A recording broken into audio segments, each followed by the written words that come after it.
दोस्तों, सबसे पहले ये वीडियो देखिए।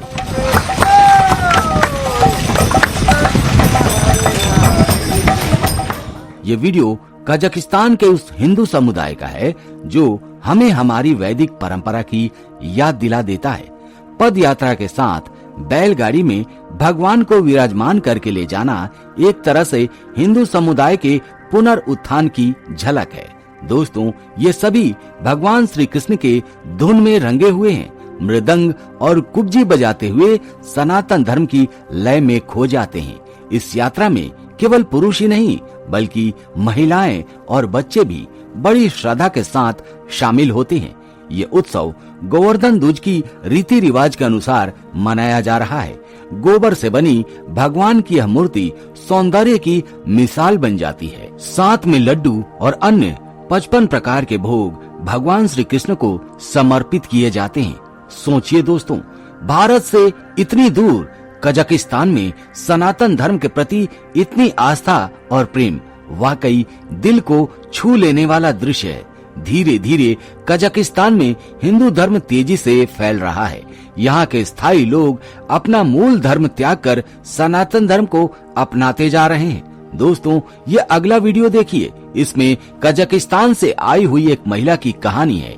उनका कहना है कि उन्होंने 3 साल पहले सब कुछ छोड़कर भारत आकर सनातन धर्म को अपना लिया है। वो कहती हैं कि मेरा इस धर्म से गहरा रिश्ता है।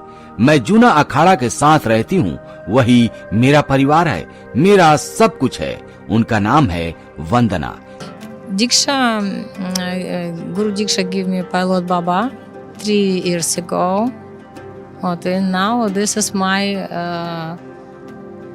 такой dharma, way, big way. And starting Pilot Baba, this is for me number 1.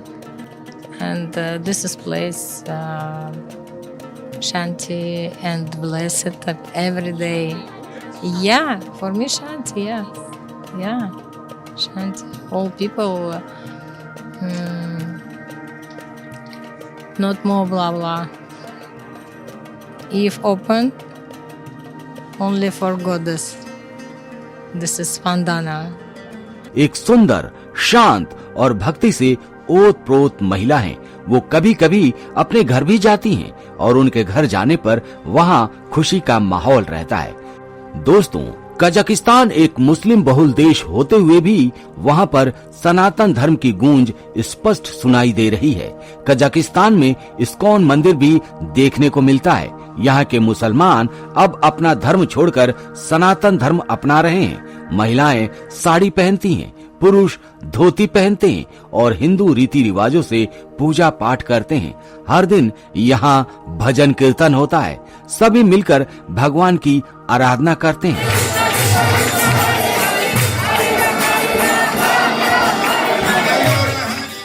ISKCON मंदिर की दीवारों पर आपको भगवान की मनमोहक मूर्तियां देखने को मिलेंगी, जो इस मंदिर की शोभा को और बढ़ा देती है।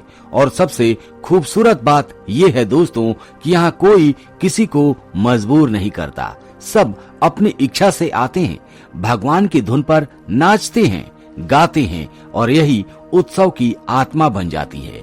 यहाँ आने वाले अधिकतर लोग मुस्लिम समुदाय से होते हैं। दोस्तों, कजाकिस्तान में बसे हिंदू प्रवासी और उनका योगदान भी इस धर्म प्रचार में बहुत अहम रोल निभा रहा है। यही कारण है कि लोग मानने लगे हैं कि बहुत ही जल्द कजाकिस्तान एक हिंदू राष्ट्र बनने की ओर बढ़ रहा है। आप सुनकर हैरान हो जाएंगे कि अब कजाकिस्तान में वैदिक परंपरा से विवाह होने लगे हैं। यहाँ बहुत चर्चा हो रहा है। वहाँ के लोग इस परंपरा को अपनाने के लिए बहुत उत्साहित रहते हैं। उन्हें यह अपनी ही संस्कृति की तरह लगती है। एक और चौंकाने वाली बात है दोस्तों, जब वहाँ के मुस्लिम लोगों से उनकी संस्कृति और आस्था के बारे में पूछा गया तो एक मुस्लिम महिला ने कहा, In Kazakh means sort of greetings, but literally it means are you honest still? you have honor still. So that's how we greet each other in Kazakhstan in a Kazakh way. The second ritual that we did, well, some of Kazakhs who still follow old tradition or old worldview, Tengrin worldview, is called Akt Arnau. It means sharing the white. We were nomads and we depended a lot on dairy products. So everything white is sacred for us. The rest of the milk is for ancestral spirits. We spill it, and we usually do it for our ancestors. We also believe that every Kazakh has a animal spirit, a guardian, and also spirit helpers. So we give this to ancestors, our animal guardians, and spirit helpers. हाँ, हम मुसलमान हैं, लेकिन पूजा पाठ वैदिक परंपरा से ही करते हैं। उन्होंने बताया कि इस्लाम 19वीं सदी में उन पर थोपा गया था। उसी समय अधिकांश कजाकिस्तान वासियों ने इस्लाम को अपनाया था, लेकिन उनके मूल देवता तेंगरी देव हैं। तो सवाल उठता है कि आखिर तेंगरी देव कौन है? दोस्तों, जब हमने गहराई से रिसर्च की तो हमें पता चला कि तेंगरी देव वास्तव में भगवान श्री राम के ही समान है। उनका जीवन चरित्र, उनका व्यवहार श्री राम के चरित्र से मेल खाता है। उनके ग्रंथों में महाभारत का भी वर्णन मिलता है। उस महिला ने बताया कि तेंगरी में कई देवता हैं। एक चित्र में वह त्रिशूल लेकर चलते हैं, जिन्हें सर्व शक्तिमान कहा जाता है, जो भगवान शिव जैसे प्रतीत होते हैं। एक अन्य चित्र में दो भाई दिखाई देते हैं, जो स्पष्ट रूप से राम और लक्ष्मण की छवि दिखाई देती है। तेंगरी का प्रतीक चिन्ह भी त्रिशूल जैसा ही है और यह शिव जी के साथ जुड़ाव को दर्शाता है। एक फोटो में भगवान शिव और देवी उमा शिवलिंग की पूजा करते हुए दिखाई देते हैं।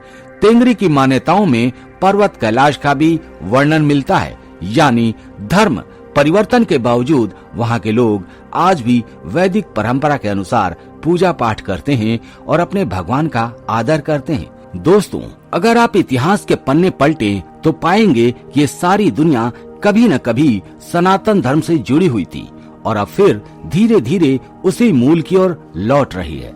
कजाकिस्तान में कृष्ण भक्ति के प्रचार प्रसार में एक सबसे अहम भूमिका निभाई जा रही है मरीना टेरेकाकोवा जी के द्वारा।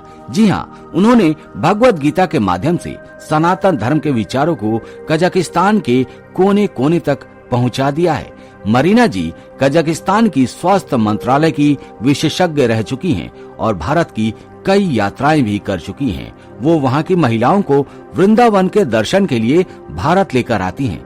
सोशल मीडिया और अनेक आयोजनों के जरिए कृष्ण भक्ति का संदेश फैलाती हैं। आज हजारों कजाक लोग अपनी प्रेरणा से कृष्ण की भक्ति में रंग चुकी हैं। तो दोस्तों, अब वक्त आ गया है इस दिव्य बदलाव को और लोगों तक पहुंचाने का। आपका सहयोग जरूरी है। कमेंट करके जरूर बताइए कि आपको कजाकिस्तान में सनातन धर्म का यह जागरण कैसा लग रहा है। जय श्री कृष्णा, जय सनातन, जय भारत।